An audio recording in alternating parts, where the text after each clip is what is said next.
And we've got games here going on Sunday that are in the books at leading up to tonight's epic matchup between the Yankees and Dodgers in Los Angeles. The Dodgers are trying to finish off a sweep of the Yankees. That'd be pretty nice. I'd like them to finish off that sweep so they can be a little fattened up and not as focused when they go into their 4-game series coming up against the Mets here. Maybe they take the foot off the gas a little. Oh, we swept the Yankees. Yeah, we still got this. And there have been some sweeps, notable sweeps this past weekend as we record late in the afternoon here on Sunday. The Milwaukee Brewers just finished off a sweep of the Phillies. An impressive sweep. In Philadelphia, mind you, and the Phillies, who had some softer spots in their schedules, if you will say, to say the White Sox and the Athletics and the Rockies were in their rearview mirror, but now it gets a little tougher, and they're going to go on the road and go to Toronto after this, and maybe getting away from home is what they need to do because it certainly didn't work out very well there. And how about the start for Jesus Luzardo yesterday? On Saturday. Yeah, he did not have a good one, but he's had a bunch of them and a good ones in a row, so I don't think you're too worried about Luzardo if you're the Phillies. He's allowed to have a blow-up start every once in a while. That's an excellent point because I think that does happen, and we tend to get too, because if you look at the guy's stats before the game and after the game, it's like you look at him after the game after he gave up 12 hits, 12 runs in 3 1/3 innings. So all his metrics and his numbers went through the roof. Right. But they had been amazing for the first 5. Except from a team perspective, what all that adds up to?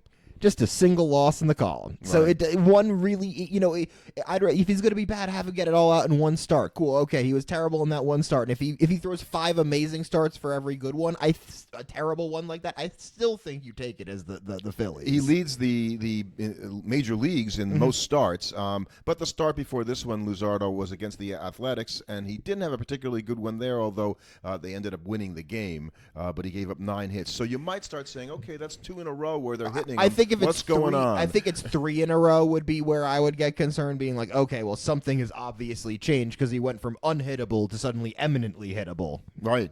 And then the Phillies, they're still getting good production from Trey Turner. I looked at his stats over the week, and a player that I've gone on record saying I like a lot. He's batting .300. He's only got the 5 home runs, so that's something you want a little bit more from out of power. His defense is not quite what it was a couple of years ago, but he's still got speed. He's stealing bases, and I kept thinking this is a guy who's going to make a run at the Hall of Fame at some point. I thought he had a chance to do it. He's only 32, but the past couple of years the production isn't there, and I think he's less. In my mind, less on that track than he used to be. I thought he actually had a chance. I'm gonna say, I think that's the problem. Is now he's not even on a track. Like he would all of a sudden have to go back to a completely different player because the player that he's been the last 3 seasons is a good ball player, but it's not a Hall of Famer. Right. He's only got 2 5+ B-WAR seasons. He does have almost 300 stolen bases. He'll get 300 stolen bases for his career. That's a metric you really want. He's got 176 homers, I think. Yeah, so he's not going to get the 300. If he had as a shortstop 300 homers, 300 steals, and he batted around 300 and was a really good. I'd say he'd have to, but he's got a long way to go on the home run front. Right, at he's least 32 and he's got 176 home runs. I don't think he's hitting 125 in the next 5 years. 25 a year. That's a lot to ask. He'd have to play longer. Right, especially considering he's only hit over 25 twice in his career up until this point. That doesn't really seem super likely that all of a sudden he goes on some crazy power tear. And, he's going to steal a lot of bases, but he's only stolen 280. He's not going to steal 400 No, bases. but 300 steals is still formidable. Right, but are you going to really, if he finishes his career with 45 WAR and 300 steals, is that a Hall of Fame player? No, not 45 WAR. That's why he needs a few more really, really good seasons, and we just haven't really seen that kind of season that he had when he was hitting 25, 30 homers and stealing 50 bases. Right, he hasn't had a season like he had. Really, that last great season he had was back in 2021, and he's never really had another season like that since then. He's been good, but he's never been that good since then. But he is playing for what was a first-place team until today, and the Phillies slipped into second behind the Mets. And while I've called for the Phillies' eventual doom in this season, that they're going to get old, they have answered that call and then some at this point. And I'm going to go on record saying I'm probably wrong, and when they finally do play the Mets, I'm a little nervous that I'm going to have to be eating some crow because I think they're going to have those games circled after last year's playoffs on the calendar. They always do. Right, exactly. I don't think last year's playoffs. I mean, the Mets are the number one team in the division. The Phillies better have that game circled in that calendar. I'd be quite worried if they were like, oh yeah, it's the first place team in the division that we're battling with. It's not that important. I think Rhys Hoskins had a nice weekend in Philadelphia, going back where I think for the first time, or well, actually, he should have played there last year. He's definitely played there since then. But he hit a couple of home runs, and it was there. I think he had a little smile on his face as they left the stadium and headed out to the bus to go to the airport. I think the team that I think the best thing for the Philadelphia Phillies that's happened is that the downfall of the Atlanta Braves. We were sitting here thinking about, okay, here come the Braves. They're about to get back into it, and they're still 4 games under 500. I think that's a really good point, and they've got Ronald Acuna back now. They've got Spencer Strider back right now, although this week they lost one of their newer starters that maybe nobody has heard of. AJ Smith-Shawver was not only placed on the IL, but it looks like he's going to go through Tommy John surgery, and he is done. Right, and I think, as we've talked about with the Braves, it's like, okay, we thought they had turned a couple weeks ago. They took 2 out of 3 from Boston. They were everything looked like it was on the up and up, and they've lost all of their series since then. And it's just like they've been terrible on the road this year. They're 10-20 on the road this year, which is just you just can't do that. And they still managed to have a positive run differential despite being 4 games under 500, which is just kind of like another team we saw, I think, end up losing today, or I think they're in the process of losing today, in the Cincinnati Reds. That's just a team that finds a way to lose ball games. Yeah, and I really thought that Terry Francona would help bring some new mojo into Cincinnati, and it looks like the players are the issue and not the manager, because they're still kind of doing the same old things. Right, and you're seeing bad mojo infect teams across all the leagues. You go over to Arizona, and they've got a bad case of it, considering they're 1-9 in their last 10. They've got to have been in a free fall. They've gotten shellacked by the Nationals this weekend. But I have more belief in I don't know why I feel this way, that the Diamondbacks, the biggest problem they've got is that the Giants are good this year. Right, well, so now there's 4 teams that are good. The Giants have started to stumble a little bit recently. They've not been playing quite as well. So I think, and now they've got a big series coming up here this week against the Padres. So I think that could be a very interesting thing. The Padres have had their difficulties lately, too. Right. Both of those teams have kind of been struggling a bit, and that's allowed the Dodgers to kind of open up a bit more of a lead in that division. And with the Padres now playing the Giants, that's the kind of thing where one of those teams could kind of get shoved back into, okay, you're now relegated to playing with the Diamondbacks while we're the one that's going to chase the Dodgers. The other team in that division we here in the New York area watched this past weekend, and the Rockies, and they weren't embarrassed by any stretch against the Mets. They were in the games, but they are the fastest team in the history of Major League Baseball. It always has to be with the Rockies, doesn't it? To lose 50 games. I think it's way more impactful to say it's June 1st. They don't have 10 wins. They haven't won a series this year. Right, they've been terrible. They haven't won a series for the entire season. I mean, I don't know how you show up for work every day and go out there and have any kind of, like verve and, want to make an effort when you're just. And it'll obviously get fixed. We all remember how terrible the Cincinnati Reds were to start the season a couple of years ago. The Rockies will obviously not be playing at a 9-50 pace the rest of the way, but they're still going to be. It doesn't matter really how well they play the rest of the way. They're already done. So I think done. Right. If you're the Rockies, it's you're praying that some guy all of a sudden emerges out of nowhere, and you're like, oh, okay, cool. At least we got that to look forward to next season. Because otherwise, it's a lost season. It's June 1st. Yeah, and the biggest, and I wrote about that this week. That the Rockies, of all the things you think they should be able to do, they should be able to hit the baseball, because it's a huge ballpark in Colorado, right? So if you hit the balls up in the alley with anything, it just goes for days, and it has the most triples and most extra base hits of any ballpark in baseball, and the Rockies can't hit. They're like one of the worst hitting teams in recent memory. Well, the problem for the Rockies is not only are they the worst scoring teams by runs scored in baseball, they're also the worst pitching team by runs allowed in baseball. That's how you end up 9-50. Well, the pitching, I won't say I can understand, but it's always going to be hard, right? But you can't be worse in both. Yeah, the worst. So why? And my question with this was, why don't the Rockies go out and just develop a bunch of guys that can just we talked crush? about this recently. we've touched on. So it just still remains that these guys, whether it's on the road or at home and all that stuff, this particular group of Rockies can't hit. They stink, and there's not a lot else to say about them. And I guess they're kind of reaching the point where there's not really a reason much to talk about them until they do something that is either noteworthy or somebody starts. So we won't talk about them again until they win a series. That could be next week. It could be next season, the way they're going right now. I mentioned Chris Sale when I opened, and talk about this week because he's got 2,500 strikeouts now, and he's got the one Cy Young, and he's got a pretty high B-WAR for his career. In your mind, is Chris Sale a Hall of Famer? Not off the top of my head, but I can't say that without really having looked at his career. Okay.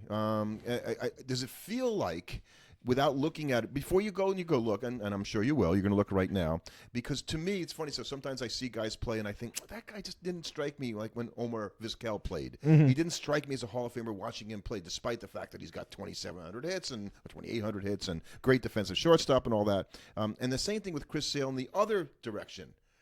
When I watch Chris Sale pitch, I think I'm watching a Hall of Famer. Right. I think one of the biggest indictments of Chris Sale is when he had all those unbelievable seasons coming out for the White Sox, in the mid-2010s. He was unbelievable, but he was never the best pitcher in the American League.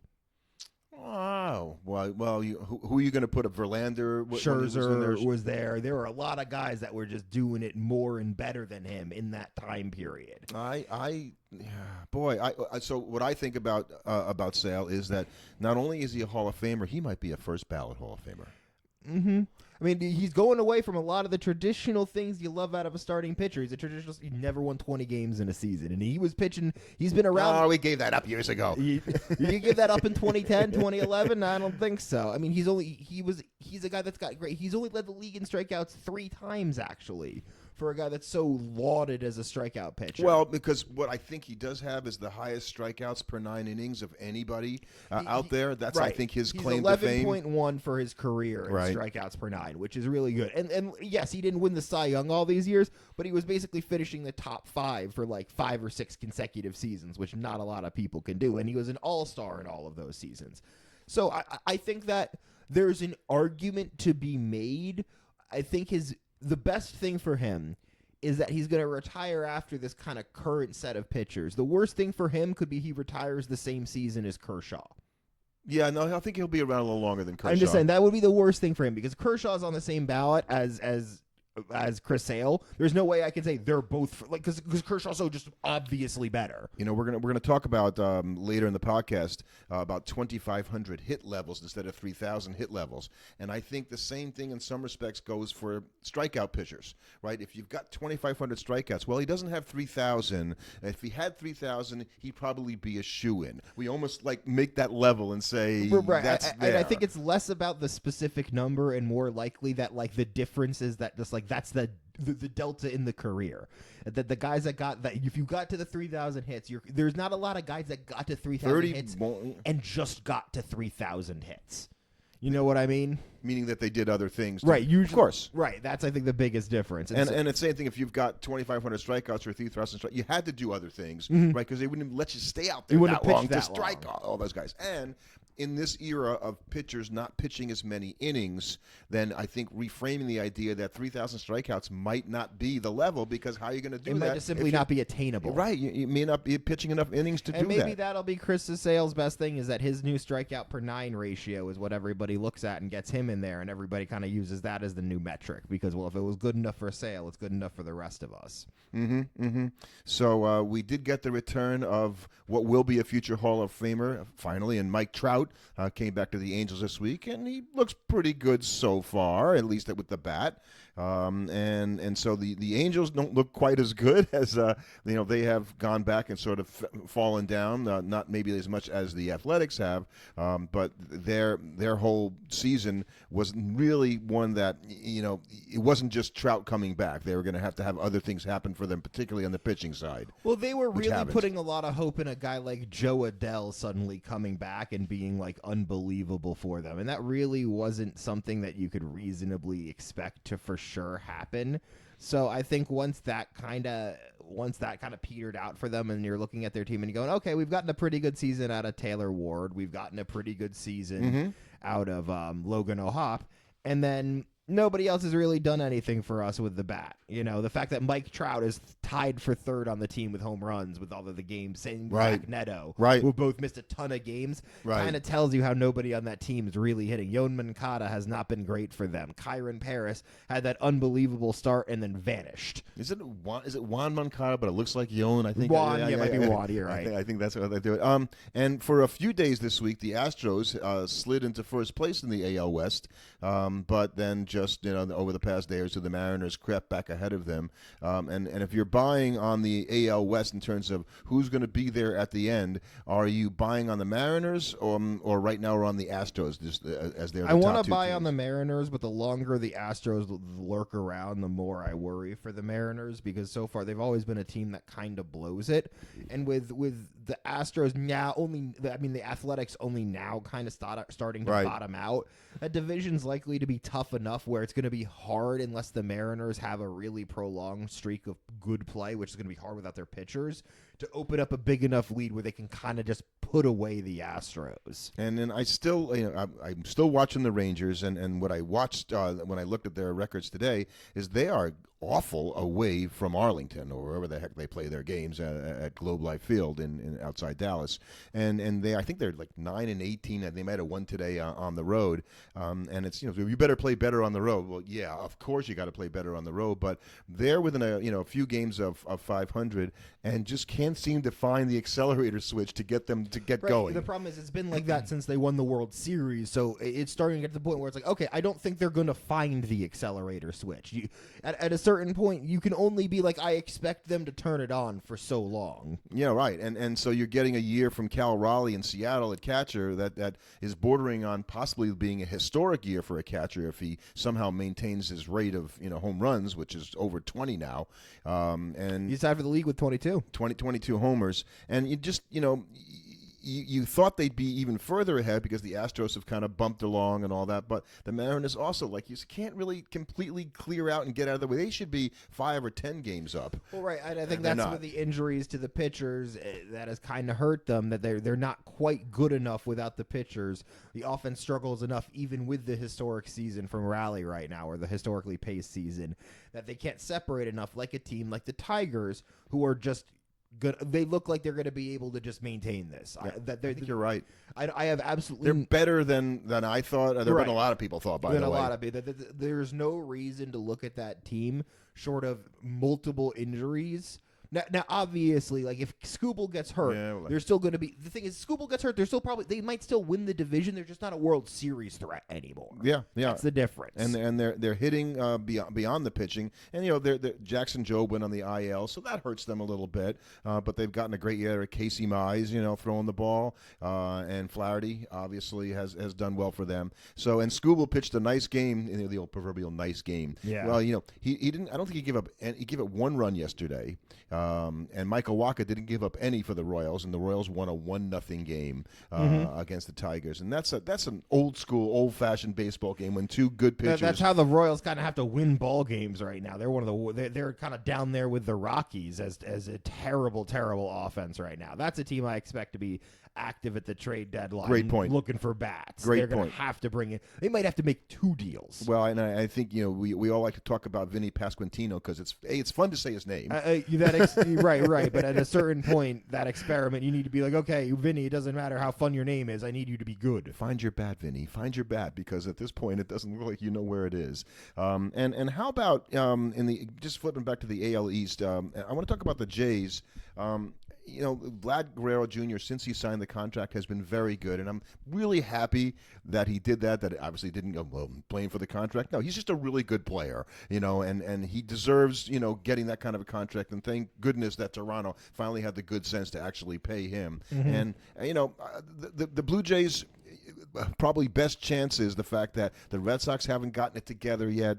The Orioles are not having a good season. Obviously, we've talked about that before. The Yankees are the class of the American League East, but the Blue Jays have a legit shot at finishing second because I still don't believe the Rays, and they've been playing really well, and I just don't believe it. But man, that team does a great job of doing more with less than just about any team. Right, realistically, though, if the Rays, the Blue Jays, do they? I mean, is that just a consolation prize of making the postseason? Do you have any kind of faith in the idea that either of those teams could even fathom a postseason run? The Jays more than the Rays, I'd say, because they've got Bichette, they've got Guerrero, they've got Springer, they've got winning ball players, right, that haven't been great. They've got Gausman as a pitcher, they've got Barrios as a pitcher. How could I say that Vlad Guerrero Jr. and Bo Bichette are winning ball players when they've never made the postseason in their career? Well, that's because their team has been lousy. Okay, but that doesn't make any sense. They're not winning ball players. They don't win. You got to win to be called that. I think they're winning ball players and such that they're desired by other teams is why I think they're winning ball players, and just because the team can't figure out how to get it going. So I think the Jays are playing a little better. So are the Rays. If I had to buy on one of those teams, I'd pick the Jays to maybe get closer to second place than any of the others. I think either of those teams could totally sneak by the Red Sox and capture a second place. But realistically right now, unless one of the teams out of the AL, and this is sort of my frustration that's kind of developing with this season with baseball, is that unless one of the teams emerge from the AL West, I feel like I could just press fast forward on this regular season. And just go Yankees, Tigers, AL Championship Series? Just like do that, and then we could play with the Mets, the Cubs, the Phillies, I guess the NL is at least a little bit more interesting because of there's some races developing there. But the AL right now truly feels like it's just like it's a waiting room for Yankees, Tigers, ALCS. Maybe one of the other teams performs, but realistically, do you think any of the teams in the AL besides those two could take either of them in a series? The way they're playing right now, I'd like to say the Twins, but I'd be lying because I don't really think that they can. And the Guardians are another team that they got there last year to the playoffs, but I look at that team, I'm thinking, I don't. It just doesn't feel like they're going to make a run at this point. Feels like be you can really get, a good. You good get team. them to the postseason and go, okay, yeah, we're going to pitch around Jose Ramirez. What are you going to do now? Yeah. Who's going to score on us? Where's David Fry? Right. So, the Tigers have a lot to look forward to, and I think the Yankees, despite the fact that they're fighting off a sweep, as we say, as we go into Sunday night. They lost the first game 8-5 on Friday night, and that was a good game. And Shohei hit 2 homers, and Judge hit a homer. Then Judge hit another homer. 2 homers. In fact, 2 homers on Saturday, and the Yankees got 2 runs. The problem is that the Dodgers got 18. And Will Warren, I watched him after the game, and he's had a better season than people expected out of him, but it's not that good. But for whatever reason, Yankee fans have, wow, Will Warren's been really good because we lost Garrett Cole and we got a guy who actually can throw okay. He got obviously hammered in that game and stood there and took the questions. I lost the game for the team today. I did. So I like the kid as being a stand-up kid and went out there. It's just really rough for you tonight if you're the Yankees because you got to beat Yamamoto tonight. Right. So it's the battle of the wise. Yeah, Yamamoto against Ryan Yarborough, who is sort of they call him a bulk reliever, who I guess is going to get the start tonight. For so 2 innings maybe. I don't know. Whatever it is, the Dodgers will work it out. Just like they went and they got Alexis Diaz from the Reds. Because they can afford to pay him money that no one else really wants to, which is the $3 or $4 million he's getting. Go, if it doesn't work out, so what? We're the Dodgers. We got lots of money. With it. Yeah. So, but if they are able to turn him around and get him back to something like he used to be, all of a sudden, what a weapon you've got at playoff time. And by the way, later this season, and forget about Kershaw, who knows what he's going to do? He's already back, but Glasnow's going to come back. Snell's going to come back. And there's this Ohtani guy who is going to pitch at some point later, and it's going to be nice and fresh, as he gets into August and September. And all of a sudden, this Dodger, team from the starting pitching position, they have the most reliever innings in baseball. You mentioned that last week. And so that will begin to tamp down, and that will help their bullpen when they need it the most in the playoffs. They need it to tamp down. That's the thing, and that's the scary. That's like sort of the one reason this season's a little fraught with danger with the Dodgers is because not only do they need all these guys to come back and be healthy, they need them to come back and be effective because they can't just come back and throw like 3-4 innings a start. They need these guys to come back and kind of go deep into ball games because you already have the most worked bullpen in baseball. And you can't suddenly have guys come back from the IL and have a bunch of terrible starts where they're out in the second or third inning. And now your already overworked bullpen is dying in like late September. And they were able to hold off last year, but that's the most worked bullpen last year. Eventually, you think that is going to start wearing on some of those arms, and you might see that. So far, they've been able to get around. They got a lot of them. They got a lot of arms. They got a lot of them, but that's the kind of breakdown that can happen. And if any of those guys come back and isn't effective, like, yeah, you expect them to be good, but you're still asking a lot of guys to come back from injury and just be good. The Dodgers' preference would be to bludgeon you to death, by the way. Right. So they would just, we'll score 18 runs. It doesn't really matter how many runs our pitchers give up if we're going to score 18. And a lot of their season also depends on the health of Freddie Freeman's surgically repaired ankle, because even he has said that thing is hanging on for its life, right now still. Yeah, and he's having a very good season. Not as good season as his teammate, who's Ohtani's. Look, he's having a better year this year than he did last year when he won the MVP. So, but the problem is we don't really talk about that because Aaron Judge is having an all-time Major League season. Well, right, Judge is hitting like Ohtani's hitting 22 home runs. He's hitting 298. He's on a pace for 60 home runs. Right. 150 runs scored. He's scoring a ton of runs. He's actually not driving in a ton of runs. Right, which is weird because he's scoring them all the time. Right. But the problem is that Aaron Judge is hitting 398 with 20. So he's hit 21 home runs. So he's about the same number of home runs while hitting 100 points better than Ohtani. And unlike Ohtani, he doesn't have Mookie Betts and Freddie Freeman batting around him. He's got the aged corpse of Paul Goldschmidt and the recently resurrected Trent Grisham. This is a Ruthian Gehrig-like season that he's having, and what it's doing is it's reducing what is another amazing season to Ohtani being, he's having a nice year.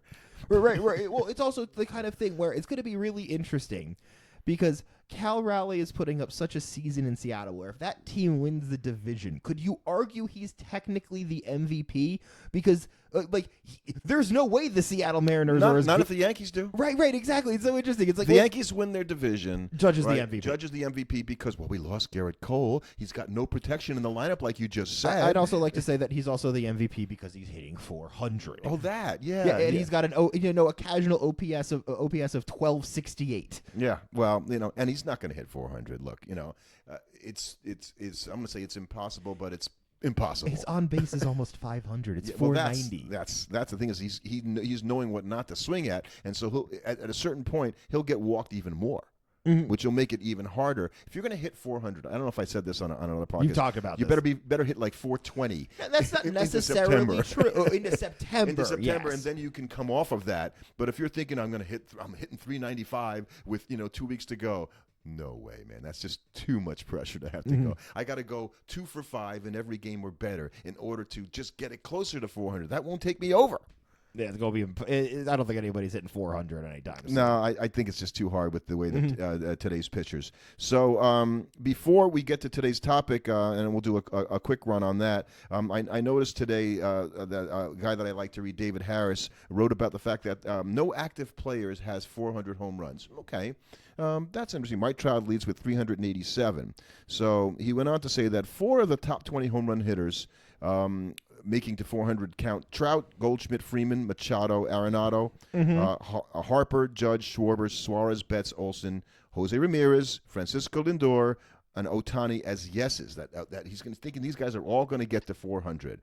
Well, I would certainly say that the guys that I read on that are going to play long enough that they're going to get from where they are to over 400. The 4 guys that he's not as sure of are going to be Arenado, Suarez, Betts, Springer, Semien, Salvador Perez, because he's going to barely get to 300, and Ozuna. So do you think those guys aren't going to get to 400 home runs? And 400 home runs is not the kind of level that gets you into the Hall of Fame. So if you look at all those names there, I could pull them out. Some of them are Hall of Famers, but I don't think Schwarber is. There's a lot more guys in that list that aren't Hall of Famers than are Hall of Famers. But I'd say Ohtani, Lindor, Jose Ramirez, all legit chance, right? Betts, Judge, Harper, Arenado, Machado, Freeman. Even Goldschmidt, you might say. Yeah, but those are all the ones that are guaranteed. But that's a lot of guys though that are Hall of Famers, potential Hall of Famers playing at the same time. That's the point. And if they get to 400, I think that certainly helps their case. Yeah, but the thing they're is, great ball players outside being. Yeah, home but run I would hitters. peg all those guys as Hall of Famers without getting to 400 home runs necessarily. Like that hitting that stat's irrelevant to me. Like I don't know. I don't know that I look at Schwarber, by the way, as a Hall of Famer. I don't look at him as a Hall of Famer. And if he got 400 home runs, that wouldn't change my opinion. Like, hitting a meaningless milestone statistic, because what you would tell me then is that somehow the 400th home run that somebody hit was magically more valuable than all of the 399 ones that came before it. Because if he had hit 399, he didn't hit that 400th home run, wouldn't matter. He's not a Hall of Famer. But because he hit that 400th one, somehow magically that changes the context of his entire career, and now he's worthy of the Hall of Fame. I guess I started by saying I think it's really interesting because in an era of home runs and long balls, we don't have anybody who's currently playing that has 400 home runs. That hasn't happened in a while. Well, I think that's just because also of who's retired recently. Well, of course. Because 2 seasons ago you'd be like, oh well, we have Albert Miggy, Pujols, right? Exactly. You have all these guys that have hit 600, 700. Yeah. You got that too. So what I was fooling around with this week or the past couple of weeks is the fact that we use 3,000 hits as a sort of barometer for what makes a surefire Hall of Famer. The only one who isn't in the Hall of Fame is Rafael Palmeiro. We all know why he's not in the Hall of Fame and why they didn't vote the guy in, even though I think he should be in there. So the other guys that didn't get the 3,000 hits who aren't in the Hall of Fame, because plenty of guys are in the Hall of Fame who didn't make 3,000 hits. Well, literally most of the people that have played baseball and are not in the Hall of Fame. No, but saying guys that got to the Hall of Fame who don't have 3,000 hits. Yeah, it's not a guarantee thing, but you have to have some kind of other part of your game that's exemplary if you're not going to have 3,000 hits. Now, we're also going down over time because it's not nearly as the expectation that hitters today are going to collect hits that same way. Bingo, right, because it's just harder to hit right now. So my premise is 2,500 hits. Should you look at guys that have more than 2,500 career hits as potential Hall of Famers if they didn't get in? Is it wrong to look at it just in one area? But excuse me. Like in terms of the way we used to use, if you got 3,000 hits, you're. No, because again, I never think the milestone. I think you do. I think people do. Right, but I think they're wrong for doing that. Is my point. Okay. Because it puts this weird thing that somehow there's one hit that's more valuable than the rest of them. Like if some guy had 2,999 hits, we'd be like, oh. We didn't get that 3,000. Well, and you were talking about Roberto Clemente, who as we talked about, passed away in December of 1972. He got his 3,000th hit in the last game that he played. Right, you're going to tell me if he didn't get that last hit. Oh, no, I'm sorry. He didn't get Exactly. That's why I have such a hard time with placing it as now if we move it back to 2,500. No, I don't think you do that because I'd rather keep it at 3,000 and have it be a cool club that's even harder to get into now. 31. Right. Eventually, you'll get another player that finds his way in there because as different as it is, it's not like guys get less at bats per game now than they used to. That's true, and it's just harder. But there will be somebody that gets there and gets 3,000 hits again. It's not going to be easy, but I think it's likely to happen. I think it can happen. It's not like starting pitchers with innings in complete games, where just literally the way the game is managed will not allow that for them. At the same time, though, one of the things that we used as a barometer for a seasonal success was 200 hits in a season. It's really a rare thing that guys get 200. Bobby Witt has done it. Bichette did it a couple of years ago, but 200 hits in a season, and in order to have 3,000 hits, you got to do it for a bunch 15 of seasons. Part of the thing is I think that's a lot, and this might be something for us to look into and talk about it later more. But the death of the 300 hitter. I remember when I was a kid, there would be so many guys that were 300 hitters in the league. You would have multiple guys batting between like a guy hitting 300 was not sort of a lock that he was going to be in the batting title race. You kind of needed to hit upwards of 330 to do that. Nowadays, hitting over 300 basically puts you in contention for the batting title because nobody does it. I think Ohtani's hitting 292. I believe he's 8th in the National League in batting average. Judge distorts it this year, obviously, because distorts everything. Right. The same way Freddie Freeman actually is quietly kind of distorting it over over in the National League because he's hitting 374. But like, look at the National League. How many guys in the National League right now do you think are hitting over 300? 6 or something like that. You're actually one off at 7. Okay. Only 7 guys are hitting over 300 in the National League. Because I know Ohtani was at the bottom of the top 10, right, at 290. And if we look at the American League, how many guys do you think? Oh, even fewer. You're actually wrong there. It's more. Uh-huh. There's 10 guys in the National League. So, you go back to American League, yeah. In the American League, right. You go back to 2019, just like to go back in time. 10 guys hit it for the season. Now, I'm kind of curious. This is live on air. If we go back to, we'll pick a random year, 1985. Just random year. Oh, a lot. How many do you think of the American League? 15 or more. 7. Wow. Right. So let's take a let's take a look at the National. So you're not, what you said is actually right. not I the might case. be wrong here. Yeah. Well, we look at the National League, 11. Mm-hmm. So that was 1985. Just to go jump back more, just to see. We'll go back to 1975, just another 10 years back. How many do you think in the National League? In 75. Yeah. I'm going to say less than 10. 18. Wow. 18 in the now National 75 League. Is 8 years after they changed the rules, so averages did go up, but I didn't and think then would support that. And then in the American League, you had 12. So you had 30 guys that season. Compared that to now, you basically had double the number of guys. I would have gone to 200 guys that got 200 hits in the season, because I bet you a lot of those guys as well at those times, certainly compared to now. Actually, nobody in the American League in 1975 had 200 hits. Okay. George Brett was short 5. In the National League, 3 guys had 200 hits. Yeah. Well, that's... So this is just something interesting to think about, sort of how this is going to change. And while I don't think the idea that 2,500 hits should be some kind of new barometer, I think it's fine to keep it at 3,000. I think the idea is seeing a guy chase 3,000 now is going to be really exciting. It is. The things that I saw, the guys that are the top players who don't have 2,500 hits in the Hall of Fame, all did other things. Right, Fred McGriff just got in. We know he hit the 493 home runs, I think, in his career. David Ortiz, Ted Simmons, great catcher. Joe Medwick, MVP and great hitter. Frank Thomas, Hall of Famer. Roger Connor from the Giants back in the early part of the 20th century. Harry Hooper of the Red Sox, one of the great Red Sox of all time that nobody's heard about. Now, Ozzie Smith. Ozzie Smith still had 2,400 hits, which surprised me because he was known as all glove and no hit for a long time. Lloyd Wainer, and he's like, I don't know why I'm in this commercial kind of a guy. Shouldn't be in the Hall of Fame. His brother made it, and he was little poison and somehow made the Hall of Fame. And Jim Rice, who was a feared power hitter. So all those guys that didn't have 2,500 hits had special things about them that made them Hall of Famers. So it's not all it does is, if you look at those guys that are above 2,500 that didn't make it, all I wanted to do was say, gee, should we have looked differently at those guys, because they didn't get that milestone. Had they done it, they probably would have been in. Rusty Staub, who I really like as a player, 2,700 hits. If Rusty had 3,000, he probably would have got in. Beltran, he's going to be in without getting to 3,000. Right, he's going to get in. But Al Oliver of the Pirates and the Expos didn't get in at 2,700 hits. Great hitter. Loved him a lot. Needed to have 3,000. Some guys needed that, as you said before. Yeah. They needed that sort of thing on their resume. Johnny Damon was probably the guy that surprised me the most, because he's got 2,769 career hits, and I don't think Johnny Damon is a Hall of Famer. And I don't know if he got 3,000 hits if he's a Hall of Famer. Yeah, if he told me, yeah, he would be. Yeah, he would be. Yeah, definitely. And I think Steve Garvey, 2,599 hits. Not one of my favorite players, to watch play, but aggregately and putting up lots of hits year after year, 2,599 hits. The problem is that's the strongest part of his resume.